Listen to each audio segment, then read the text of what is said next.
में जो कुछ भी देखने को मिला, ज़्यादा कुछ तो देखने को नहीं मिला, लेकिन जो पिछले 2 दिन में होता हुआ दिखाई दिया वहीं आज भारतीय बाज़ारों में देखने को मिला।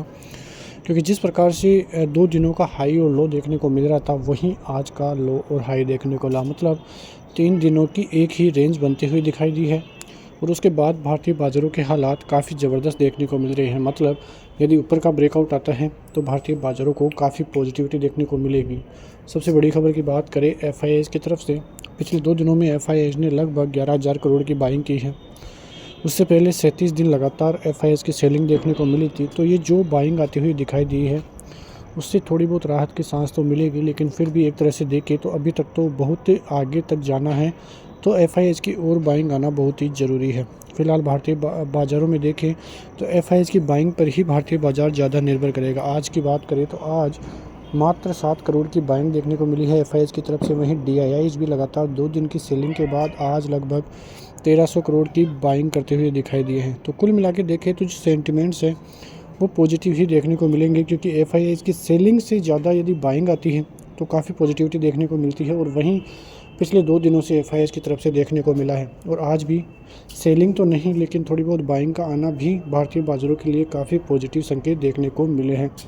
तो ये जो आज के सेंटिमेंट आए हैं एफआईआईज़ की तरफ से, बहुत पॉजिटिव सेंटिमेंट देखने को मिले हैं।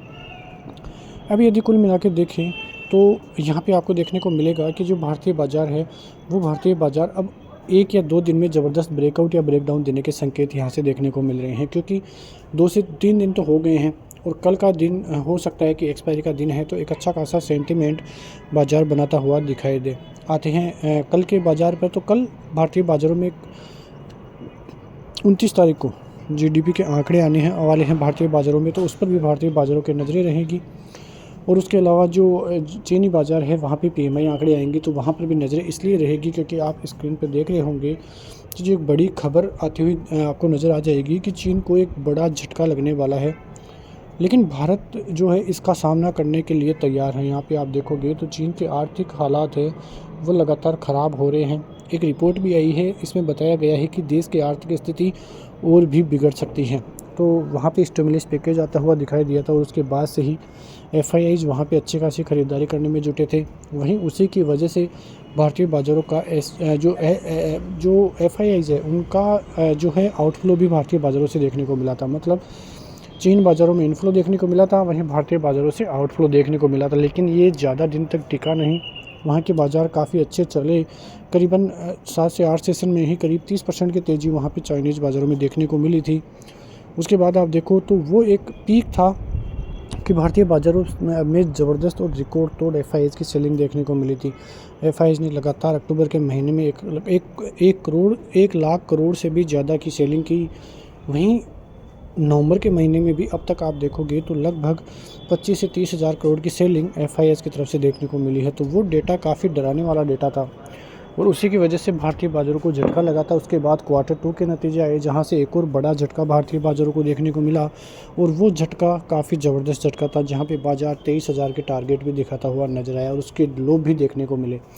उसके बाद ऊपरी लेवलों से 10% की गिरावट के बाद भारतीय बाज़ारों ने जो ये महाराष्ट्र चुनाव की रैली थी वो काफ़ी ज़बरदस्त आई और उससे सेंटिमेंट फिर से पॉजिटिव होते हुए दिखाई दी। क्योंकि कोई भी बाज़ार गिरने के बाद एक क्यू चाहिए कि उसके बाद भारतीय बाज़ारों में रिवर्सल देखने को मिले, और वो क्यों था महाराष्ट्र के चुनाव।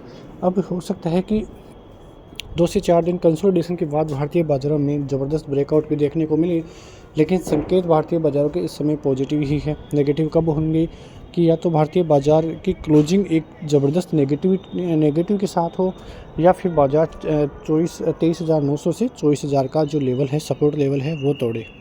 तो ऐसी कंडीशन में भारतीय बाज़ारों के हालात बिगड़ सकते हैं। तो ये तो चीज़ें थी सेंटिमेंट की। उसके अलावा अमेरिकी बाज़ारों में ज़्यादा कुछ देखने को नहीं मिल रहा है। जो सीज़ फायर था इजराइल और हिजबुल्लाह का, वो भी मतलब सीज़ फायर होता हुआ दिखाई दिया है करीबन 40 से 45 दिन के लिए।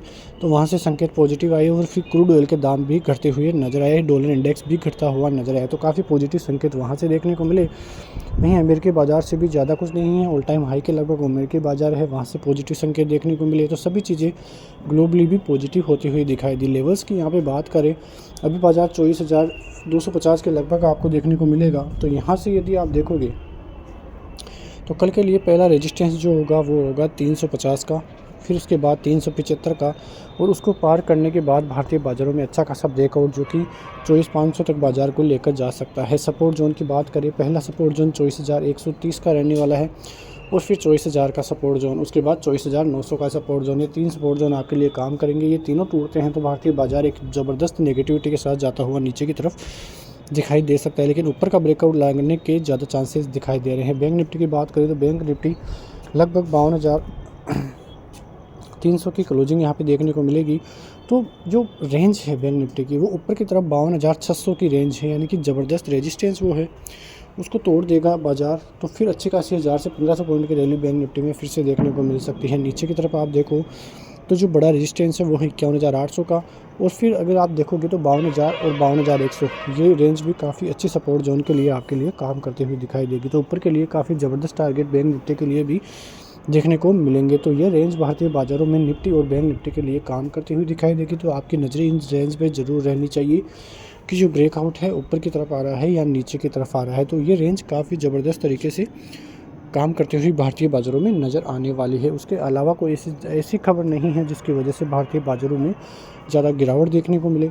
भारतीय बाज़ारों में सुबह से ही एक और ज़बरदस्त पॉजिटिव खबर देखने को मिली, जिसकी वजह से अडानी ग्रुप के शेयरों में काफ़ी ज़बरदस्त तेज़ी का मूड माहौल था। वहाँ पे ये देखने को मिला कि जो अडानी ग्रुप है उसके जो मतलब अडानी फैमिली है उसके ऊपर कोई एलिगेशन नहीं लगे हैं। पहले ये खबर आ रही थी कि जो अडानी ग्रुप है उसमें सभी जो परिवार के लोग हैं उन पे भी जो है रिपोर्ट आती हुई नज़र आई थी, मतलब उनके ऊपर भी रिपोर्ट दर्ज हुई थी, लेकिन ऐसा नहीं है, उनके ऊपर कोई भी एलिगेशन नहीं लगे हैं। और उसके बाद से ही आप देखो तो अडानी ग्रुप की सभी कंपनियों में लगभग सर्किट लगते हुए दिखाई दिए हैं। तो काफ़ी ज़बरदस्त मूड माहौल वहाँ से भी बनता हुआ नजर आया, जो कंपनियों के लिए पॉजिटिव खबर आती हुई दिखाई दी। तो ये खबरें काल के लिए काफ़ी ज़बरदस्त देखने को मिलेगी। तो मिलते हैं ऐसी खबरों के साथ नेक्स्ट वीडियो में, तब तक के लिए नमस्कार, जय हिंद, जय भारत, वंदे मातरम।